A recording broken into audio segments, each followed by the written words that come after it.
Good morning.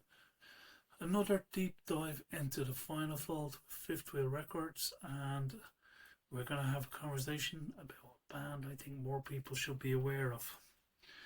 The last one we looked at Wukan for Germany. This time we're going to the opposite end of the world. We're going to Australia, specifically Melbourne, to talk about a three-piece band called Witch Skull.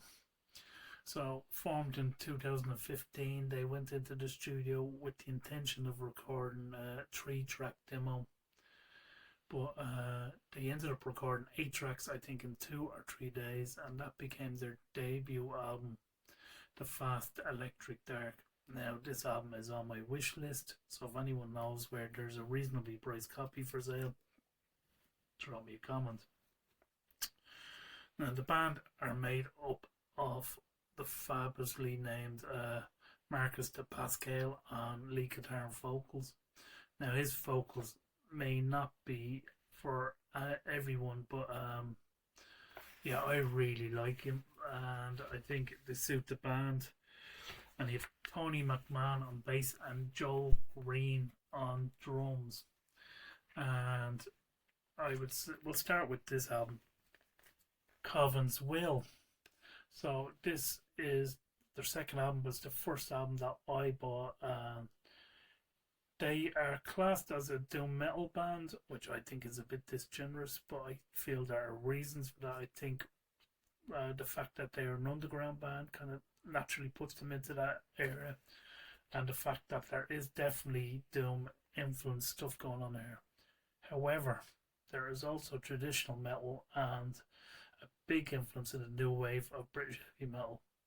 And the power of this band, I feel, is in the breakdowns. When they do breakdowns, the crunch can stand up against any breakdown from thrash metal bands.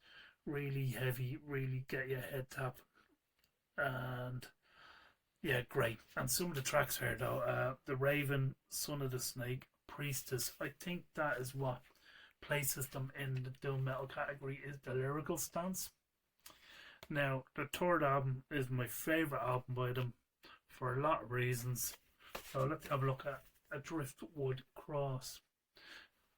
One thing, I love the album cover. It says exactly what it's going to do. You look at great albums like Pile Driver by Status Quo, you know what you're getting. Master Puppets or Rain of Blood by Metallica, Slayer, you know what you're getting. And you know what you're getting with this. Traditional doom crossed over with all the other trad metal influences they bring to their music.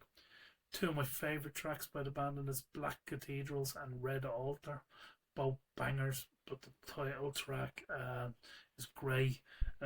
March of Winter, The Silent Place, all great tracks. In fact, I'd say top to bottom, this is a really, really good album. If you wanted to check out one track, I would go to Black Cathedrals. If you wanted to check out a complete piece of work, an album, I would go to this one. Now, their latest release, The Serpentine, they're not reinventing the wheel. They're not expanding their sound too much. They know what they're good at and they do it very well.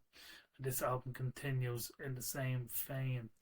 Tracks like Obsidian Eyes, Sun Carver, The Servum Ritual, you know exactly what you're getting.